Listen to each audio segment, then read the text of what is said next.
السلام عليكم ورحمة الله تعالى وبركاته. الحمد لله رب العالمين والصلاة والسلام على خاتم النبيين وعلى آله الطيبين وأصحابه الطاهرين والمؤمنين والمسلمين كلهم أجمعين. أما بعد، فأعوذ بالله من الشيطان الرجيم. بسم الله الرحمن الرحيم. يا أيها الذين آمنوا كتب عليكم الصيام كما كتب على الذين من قبلكم لعلكم تتقون. صدق الله العظيم. وقال رسول الله صلى الله عليه وسلم: من لم يدع قول الزور والعمل به فليس لله حاجة في أن يدع طعامه وشرابه، أو كما قال عليه الصلاة والسلام. அளவற்ற அருளாளனும் நிகரற்ற அன்புடையவும் ஆகிய எல்லாம் வல்ல அல்லாஹ்வின் பெயரை கொண்டு ஆரம்பம் செய்கிறேன். நமது உயிரினும் மேலான முஹம்மது ரசூலுல்லாஹி ஸல்லல்லாஹு அலைஹி வஸல்லம் அன்னவர்களின் மீதும் அன்னவர்களின் சத்திய வழியை பின்பற்றி வாழ்ந்த உத்தம சத்திய சஹாபாக்கள், தாபிஈன்கள், தபா தாபிஈன்கள், அஹ்தாபுகள், சுஹதாக்கள், சாலிஹீன்கள், தாதாக்கள், பெரியோர்கள், நல்லோர்கள், குறிப்பாக இந்த ஜும்மாவுடைய நன்னாளிலே நம் அனைவரின் மீதும் அல்லாஹ்வின் அன்பும் அருளும் என்றென்றும் நிறைவாக உண்டாவதாக. ஆமீன். அன்பானவர்களே, அல்லாஹ்வின் அருளினால் ஷாபான் மாதத்தினுடைய கடைசி ஜும்ஆவில் நாம் இருக்கிறோம். இன்னும் சில நாட்களிலே நாம் அடுத்த ஜும்ஆவில் நாம் ரமலானில் இருப்போம். அல்லாஹு ஜல்ல ஷானஹு வ தஆலா இந்த ஷாபான் மாதத்திலே நமக்கு பரக்கத்தை தந்து வரக்கூடிய ரமலான் மாதத்தை அடையச் செய்வானாக. அந்த ரமலான் மாதத்தை நமக்கு சலாமத்தாக்கி, இந்த ரமலான் மாதத்திற்கும் நம்மளை சலாமத்தாக்கி நிறைய அமல்களை செய்யக்கூடிய வாய்ப்புகளையும் ஆரோக்கியத்தையும் சிஹத்தையும் சலாமத்தையும் வழங்குவானாக. எதிர்வரக்கூடிய இந்த ரமலான் மாதத்தை நம் நிறைய கண்ணோட்டத்தில் பார்க்கலாம் என்றாலும், ரமலான் மாதம் வருகின்ற பொழுது அதற்கான சில முன்னேற்பாடுகளையும் தயாரிப்பதிலும் இஸ்லாம் நமக்கு வழிவகுத்து தருகிறது. ரப்புல் ஆலமீன் இந்த மாதத்தை குறித்து சொல்லும் பொழுது, ஃபமன் ஷஹித மின்குமுஷ் ஷஹ்ர ஃபல்யஸும், யார் ஒருவர் இந்த ரமலான் மாதத்தை அடைகிறீர்களோ அவர்கள் நோன்பு வையுங்கள் என்று கூறுகிறார். ரமலான் மாதத்தினுடைய பிரதான அமலாக பல்வேறு அமல்கள் இருந்தாலும் முதல் விஷயமாக நாம் சொல்வது, அல்லாஹ் திருக்குர்ஆனில் சொல்வது, ஃபமன் ஷஹித மின்குமுஷ் ஷஹ்ர ஃபல்யஸும், யார் ஒருவர் இந்த மாதத்தை அடைகிறீர்களோ அவர்கள் நோன்பு வையுங்கள் என்று கூறுகிறார். மனிதர்களை பார்த்து கூறுகிறார். மலக்குமார்களை பார்த்து அல்லாஹ் நோன்பு வைக்க சொல்லியிருந்தால், மலக்குமார்கள் நம்மை போன்று ஒரு மாதம் அல்ல, வருடத்திற்கு ஒரு மாதம் மாத்திரம் அல்ல, வருடம் முழுவதும் வைப்பதற்கு மலக்குமார்கள் தயார். ஆயுள் முழுவதும் வைப்பதற்கு மலக்குமார்கள் தயார். கியாமத்து நாள் வரை வைப்பதற்கு மலக்குமார்கள் தயார். ஆனால் மலக்குமார்களுடைய நோன்பை அல்லாஹ் தஆலா விரும்புவதில்லை. மனிதர்களிடமிருந்து அல்லாஹ் நோன்பை எதிர்பார்க்கிறான். ஏனென்றால் மலக்குமார்களுக்கு பசி இல்லை. பசி என்று ஒன்று இருந்து அதில் அவர்கள் பசி உணவு சாப்பிடாமல் இருந்து அதில் அவர்கள் நீரை அருந்தாமல் இருந்தால் அது பெரிய விஷயமாக கருதப்படும். மலக்குமார்களுக்கு பசி இல்லை, மலக்குமார்களுக்கு தாகம் இல்லை, மலக்குமார்களுக்கு ஆசை இல்லை. அவர்கள் ஒரு மாதம் மாத்திரம் அல்ல, ஆயுள் முழுவதும் நோன்பு வைத்தாலும் அதிலே ஆச்சரியம் ஏதும் இல்லை. மனிதனுடைய விஷயத்தை பார்க்கும் பொழுது மனிதனுக்கு பசியும் இருக்கிறது, தாகமும் இருக்கிறது, மனிதனுக்கு ஆசையும் இருக்கிறது. ஆனால் இந்த எல்லாம் தாண்டி இறைவனுடைய அந்த ஒற்றை சொல்லிற்காக நோன்பு வைக்கும் பொழுது பசியை மனிதன் அடக்கிக் கொள்கிறான், தாகத்தை அடக்கிக் கொள்கிறான், இச்சையை அடக்கிக் கொள்கிறான் என்பதனால தான் அல்லாஹ் தஆலா மனிதனிடமிருந்து நோன்பை எதிர்பார்க்கிறான். மனிதனுக்கு இந்த ஒரு சோதனையாக நோன்பை அல்லாஹ் தஆலா தந்திருக்கிறான். நோன்பை பற்றி சொல்லும் பொழுது நோன்பு ஒரு இஸ்லாத்தினுடைய முக்கிய சின்னம், ஷஆயிருல்லாஹ், அடையாளம் என்று சொல்வார்கள். எப்படி சில விஷயங்களை பார்த்தாலே முஸ்லிம்களுக்கு மாத்திரம் சொந்தமானது, முஸ்லிம்களுடைய எண்ணம், முஸ்லிம்களுடைய நினைவு வருகிறதோ, இதெல்லாம் ஆயாத்துல்லா, அல்லாஹுடைய அத்தாட்சி. நிறைய அத்தாட்சிகள் இருக்கிறது. தொப்பி முஸ்லிம்களின் அத்தாட்சி, பர்தா அல்லாஹுடைய அத்தாட்சி, அல்லாஹுடைய போருக்கு நன்மைகள் இறங்கியதும் தண்டனைகள் இறங்கியதும் இதெல்லாம் அல்லாஹ்வுடைய அத்தாட்சி. அந்த வரிசையிலே சொல்வார்கள் நோன்பு அல்லாஹ்வுடைய அத்தாட்சி. அத்தாட்சி மட்டுமல்ல, அல்லாஹ்வுடைய மிகப்பெரிய குதுரத். நோன்பு முஸ்லிம்களுக்கானது. அதே போன்று நோன்பு ஆயத்தும் மின் ஆயாத்தில்லா, அல்லாஹ்வுடைய மிகப்பெரிய அத்தாட்சி. உலகத்திலே யாரை வேண்டுமென்றாலும் வைத்துக் கொள்ளலாம். அது எந்த நாட்டினுடைய முக்கிய பொறுப்பில் இருக்கக்கூடிய அரசியல்வாதியாக இருந்தாலும் சரி, உலகத்தில் யாராக இருந்தாலும் சரி, ஒரு குறிப்பிட்ட பணத்தை கொடுக்கிறோம், நீங்கள் 1 மாதத்திற்கு உண்ணாமல் பருகாமல் நீர் அருந்தாமல் ஆசையை அடக்கி கொண்டு இருங்கள் என்று சொன்னால் சாத்தியமல்ல. வேண்டுமென்றால் உண்ணாவிரதம் என்று வைத்துக் கொள்வார்கள். ஆனால் அதனுடைய நிலைமைகளெல்லாம் நமக்கு தெரியும். நல்ல ஹோட்டலுக்கு பக்கத்தில் தான் உண்ணாவிரதமே நடக்கும். இப்படியெல்லாம் உலகத்தில் இருக்கும் பொழுது அல்லாஹ்வுடைய ஒற்றை வார்த்தை, ஒற்றை சொல், ஃபமன் ஷஹீத மின்குமுஷ் ஷஹ்ர ஃபல்யஸும், யார் இந்த மாதத்தை அடைகிறீர்களோ அவர்கள் நோன்பு வையுங்கள் என்ற இந்த ஒற்றை வார்த்தை உலகத்தில் உள்ள எல்லா முஸ்லிம்களையும் பகல் நேரத்தில் அவர்களை நோன்பு வைக்க சொல்கிறது அல்லவா, நோன்பு வைக்க செய்கிறது அல்லவா. இது அல்லாஹ்வுடைய அத்தாட்சி. எனவே தான் இந்த அல்லாஹ்வுடைய அத்தாட்சிக்கு கூலி அல்லாஹ்வாக ஆகிறான். மற்ற அமல்களுக்கெல்லாம் ஒவ்வொரு கூலி இருக்கிறது அல்லவா. யார் ஹஜ்ஜு செய்கிறார்களோ அவர்களுக்கு சுவனம் கூலி, யார் தொழுகிறார்களோ அவர்களுக்கு இத்தனை மடங்கு கூலி, 10 மடங்கு, 27 மடங்கு, 70 மடங்கு என்று நன்மைகள் சொல்வோம். நோன்பிற்கு அல்லாஹ் நன்மையை சொல்லவில்லை. நபி ஸல்லல்லாஹு அலைஹி வஸல்லம் அவர்கள் கூறுகிறார்கள், அல்லாஹ் கூறியதாக, குல்லு அமலி இப்னு ஆதம் லஹு, ஒவ்வொரு ஆதமுடைய மக்களுடைய அமல்கள் எல்லாம் அவர்களுக்குரியது, இல்ல சியாம், நோன்பை தவிர, ஃபஹுவ லி வ அன அஜ்ஸி பிஹி, நோன்பு எனக்குரியது. அல்லாஹ் சொல்கிறான், நோன்பு எனக்குரியது, அதற்கான கூலியை நானே கொடுப்பேன் என்று ரப்புல் ஆலமீன் சொல்கிறான். சிலர் இந்த ஹதீஸுக்கான விளக்கத்தை இப்படி கூறும் பொழுது, நானே கூலி கொடுப்பேன், நானே கூலியாக ஆவேன் என்று அல்லாஹ் கூறுவதாக இந்த ஹதீஸுக்கான விளக்கத்தை மார்கறிஞர்கள் நமக்கு கூறுவார்கள். நோன்பிற்கான கூலியை வழங்குவது அல்லாஹ். அவனுடைய தரத்திற்கேற்ப அது எத்தனை மடங்காகவும் இருக்கலாம் என்பதுதான் இந்த ஹதீஸின் மூலம் அல்லாஹு தஆலா நமக்கு சொல்கிறான். நோன்பை பற்றி நமக்கு பல செய்திகள் இருக்கிறது. ஒரே ஒரு நோன்பு நம்முடைய வாழ்க்கையை மாற்றிவிடலாம்.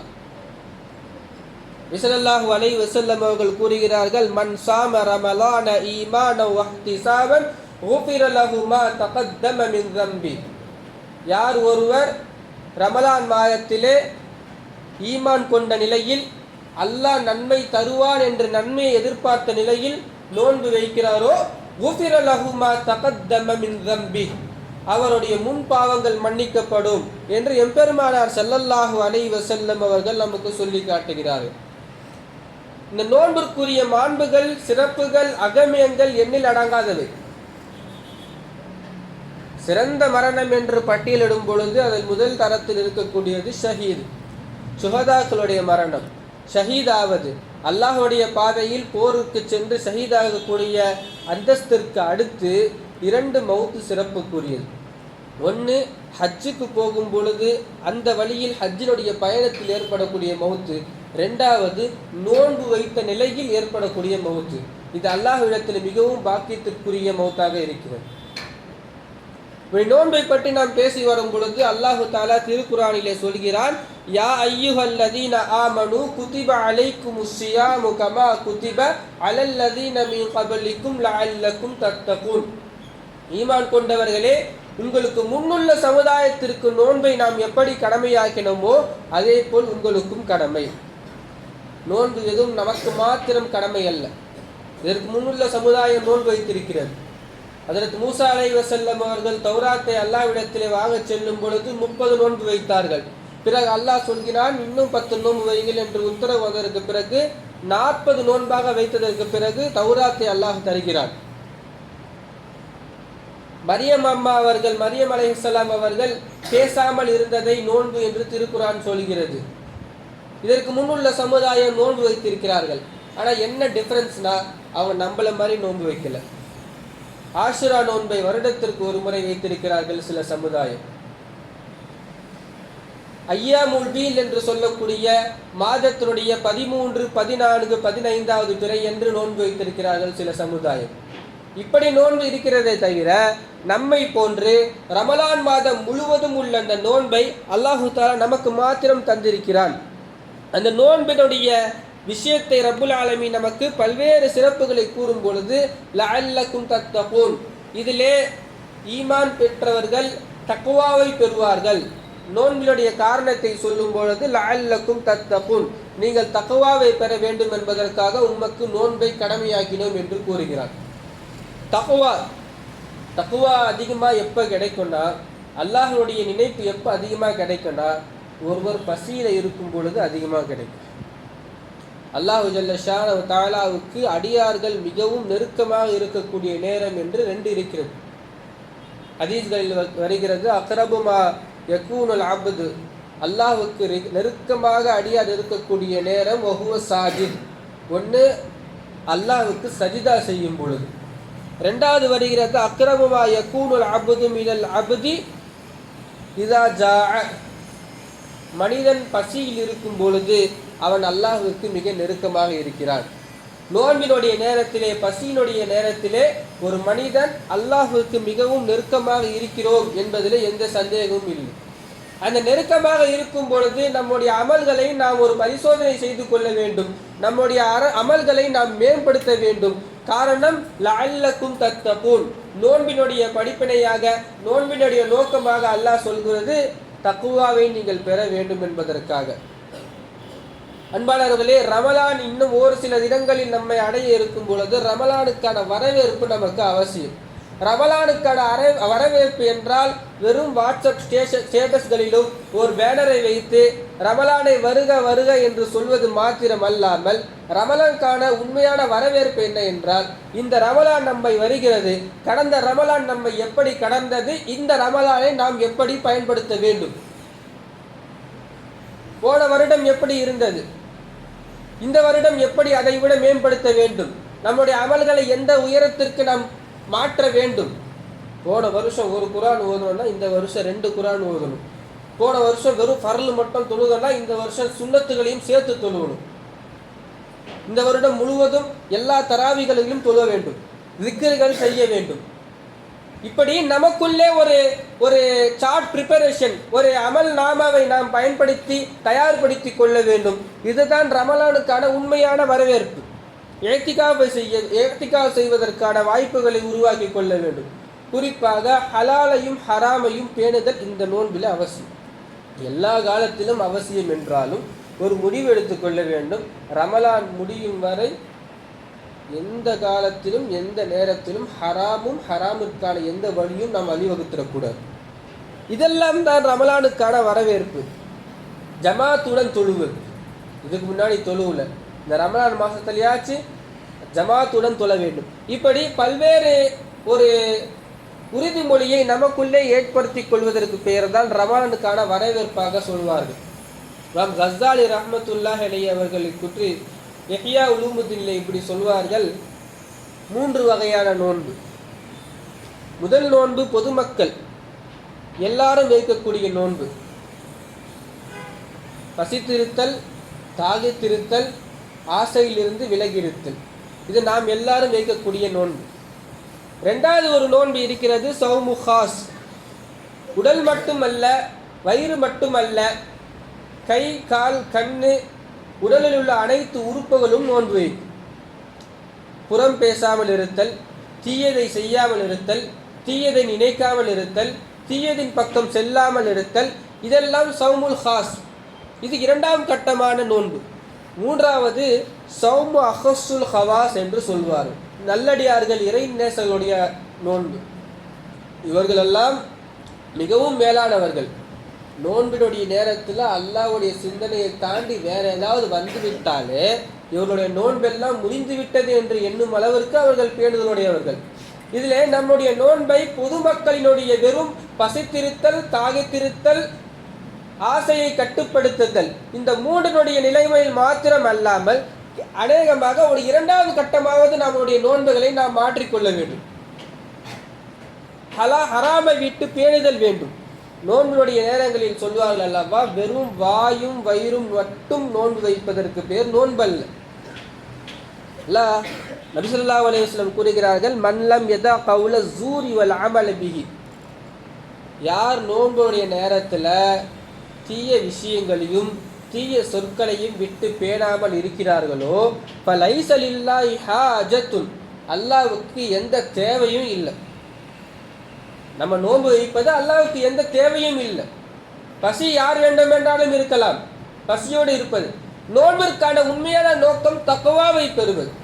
நோன்புக்கான உண்மையான நோக்கம் ஹராமை விட்டு நீங்கி இருப்பது, அல்லாஹ்வுக்கு நெருக்கமாக ஆகுவது, தீய சொற்களை விட்டு தீய செயல்களை விட்டு பாதுகாப்பு பெற்று ஒரு மனிதன் குறிப்பிட்ட காலம் அல்லாஹ்விடத்தை அடைய வேண்டும் என்ற ஒரு நோக்கம்தான் நோன்புடைய நோக்கமே தவிர வெறும் பசித்திருத்தல், தாகித்திருத்தல், ஆசையிலிருந்து பாதுகாத்திருத்தல் இது மாத்திரம் நோன்பாக ஆக முடியாது என்று நபி ஸல்லல்லாஹு அலைஹி வஸல்லம் அவர்கள் கூறுகிறார்கள். இரண்டாவது, சில நோன்பிற்கான சில முக்கியமான விஷயங்களை வரக்கூடிய நோன்பிலே நாம் கவனத்தில் கொள்ள வேண்டியது. சிலர் இருப்பார்கள் நோன்பு நேரங்களிலே தூங்கியே காலத்தை கழிக்கிறது. நோன்புடைய நேரத்திலே தூங்கி இருந்தாலும் அது இபாதத்து தான், சந்தேகம் இல்லை. ஆனால் காலையில் ஆரம்பித்து லுஹருடைய நேரம் வரை மறுபடியும் லுஹரு தொழுதுட்டு அப்படியே மறுபடியும் ஒரு தூக்கம், இஃப்தாருக்கு எழுந்திருப்பது, இது சரியான முறை என்று நாம் சொல்ல முடியாது. நோன்புடைய நேரத்திலே ஓய்வு அவசியம்தான். அதே சமயத்திலே இன்னொரு செய்தியும் நாம் கவனத்தில் கொள்ள வேண்டும். பத்ர் போர் நடந்தது நோன்புடைய மாதம். சஹாபாக்கள் நோன்பு வைத்த நிலையில் தான் பத்ர் போரை எதிர்கொண்டார்கள். எனவே தூங்கி தூங்கி நோன்பை கழிப்பது மாத்திரம் நோன்பினுடைய நோக்கம் அல்ல. அதே நேரத்தில் மூணாவது விஷயம், இரவு நேரங்களில் விழித்திருப்பது சிலருக்கு ஆகுமானது அல்ல. நோன்பு நேரங்களில் இப்போ அதிகமாகிடுச்சு. நிறைய பள்ளிவாசல்களிலே சஹருடைய ஏற்பாடு இருக்கின்ற காரணத்தினால் இன்றைக்குள்ள வாலிபர்கள் என்ன செய்கிறார்கள் என்றால், இரவு முழுவதும் விழித்திருந்து கரெக்டாக சஹருடைய நேரம் வரும் பொழுது எந்த பள்ளிவாசலில் சஹருடைய ஏற்பாடு இருக்குதோ அங்கே போயிட்டு சஹரை சாப்பிட்டு அப்படியே போய் கழிக்கிறது, ஃபஜ்ர் கூட தொழுவாமல் தூங்குறது. இது நிறைய இடங்களில் இப்பொழுது குறிப்பாக சென்னையில் பரவலாகிவிட்ட செய்தி. இரவு என்பது, இரவனுடைய தூக்கம் என்பது இஸ்லாத்தினுடைய மிக முக்கியமான ஒரு பங்களிப்பு. சஹாபாக்களுடைய காலத்திலே இரவு இஷா தொழுதற்கு பிறகு முழித்திருப்பதற்கு அனுமதி இல்லை, தேவையற்ற பேசுவதற்கு அனுமதி இல்லை. சிலருக்கு மாத்திரம்தான் இரவிலே விழித்திருப்பதற்கு அனுமதி இருக்கிறது. ஒன்று, பயணம் செய்பவர்கள் இரவில் விழித்திருக்கலாம், இபாதத் செய்யக்கூடியவர்கள் இரவில் விழித்திருக்கலாம், இப்படி மார்க்க கல்வியை கற்பதற்காக இரவில் விழித்திருக்கலாம், போருக்காக இரவில் விழித்திருக்கலாம். இந்த 4 மட்டும்தான் அனுமதி. ஒன்று இபாதத்து, இரவுல நைட்டில் முடிக்கிறோன்னா ஒன்று அல்லாஹ்விடத்தில் இபாதத் செய்யணும். இல்லை ஊருக்கு பயணம் போவதாக இருந்தால் அந்த பயணம் கல்வியை கற்பது அல்லது போருக்கு செல்வது. இதை தாண்டி வேண்டுமென்றே இரவில் விழித்து கொண்டு அரட்டை அடிப்பது மார்க்கத்திலே ஆகுமான காரியமாக இல்லை. எனவே நோன்புடைய காலத்தை, நோன்புடைய இரவுகள் மிக பாக்கியத்துக்குரியவை. அந்த பாக்கியமான நேரங்களை இரவில் விழித்திருந்து தேவையற்ற செயல்களை செய்து அந்த நோயினுடைய மாண்பை வீணாக்குவதை விட்டு நாம் கவனமாக இருக்க வேண்டும். இந்த நோன்பினுடைய காலத்திலே நாம் அல்லாஹ்விடத்தில் அதிகமாக துஆ செய்வதற்கு கடமைப்பட்டுள்ளோம். சஹாபாக்கள் எல்லாம் நோன்புடைய மாதம் வரும் பொழுது பொதுவாகவே அவர்கள் வருடத்தை 2ஆக பிரித்து கொள்வார்கள். நோன்புடைய மாதத்திற்கு 6 மாதம் முன்பு, 6 மாதம் பின்பு. நோன்பு வருவதற்கு நம்மெல்லாம் 2 மாதத்துக்கு முன்னாடிலேருந்து கேட்டுட்டு இருக்கிறோம். ரஜபு வந்ததுலேருந்து அல்லாஹும்ம பாரிக் லனா ஃபி ரஜப வ ஷாபான வ பல்லிகனா ரமதான். யா அல்லாஹ், எங்களை ரஜபு மாதத்திலும் ஷாபான் மாதத்திலும் பரக்கத்தை செய்து ரமலான் மாதத்தை அடைய செய்வாயாகன்னு சொல்லிட்டு 2 மாதத்துக்கு முன்னாடிலேருந்து ரமலான் மாதத்திற்கான ஒரு தயாரிப்பையும் எதிர்பார்ப்பையும் கேட்டுக்கொண்டிருக்கிறோம். சஹாபாக்கள் எல்லாம் 6 மாதத்திற்கு முன்பிலிருந்தே துவங்கி விடுவார்கள். இந்த ரமலானை நாங்கள் அடைய வேண்டும் என்பதற்காக, இந்த ரமலானிலே அதிக வாய்ப்பு அமல்களை செய்யக்கூடிய வாய்ப்பு வேண்டும் என்பதற்காக. அடுத்த ரமலான் முடிஞ்சதுக்கு அப்புறம் அடுத்த 6 மாதம் இந்த நோன்பில் நாங்கள் செய்த அமல்கள் எல்லாம் அல்லாஹ்விடத்திலே கபூலாக வேண்டும் என்று அடுத்த 6 மாதம் அந்த கபூலியத்திற்கான துஆக்களிலே இறங்கி விடுவார்கள். சஹாபாக்களுடைய காலம் இப்படி இருந்தது. எனவே அல்லாஹ்விடத்தில் அதிகமாக துஆ செய்ய வேண்டும். இந்த நோன்பை கடந்த நோன்பு போன்று ஆக்கிவிடக்கூடாது. குறிப்பாக இந்த நோன்பிலே நாம் முன்னுள்ள நோன்பை விட அதிகமான தக்குவாவை பெறுவதற்கு என்னென்ன வழிகள் எல்லாம் இருக்கிறதோ அதையெல்லாம் செய்ய வேண்டும். அல்லாஹு ஜல்ல ஷானு வ தஆலா நம்முடைய அனைத்து நோன்புகளையும் கபூல் செய்வானாக. கடந்த ஆண்டை விட இந்த ஆண்டை வரக்கூடிய ஆண்டுகளை அதிகமான நோன்புகளையும் அதிலே நிறைய அமல்கள் செய்யக்கூடிய வாய்ப்பினை அல்லாஹு தாலா வழங்குவானாக. அதிலே நமக்கு ஆரோக்கியத்தையும் தருவானாக. இன்னும் பல்வேறு ரமலானை அடையக்கூடிய பாக்கியத்தை அல்லாஹ் நமக்கும் நம் குடும்பத்தினருக்கும் வழங்குவானாக. ஆமீன். வ ஆகிரு தஅவானா அனில் ஹம்துலில்லாஹி ரப்பில் ஆலமீன். அஸ்ஸலாமு அலைக்கும் வரஹ்மத்துல்லாஹி.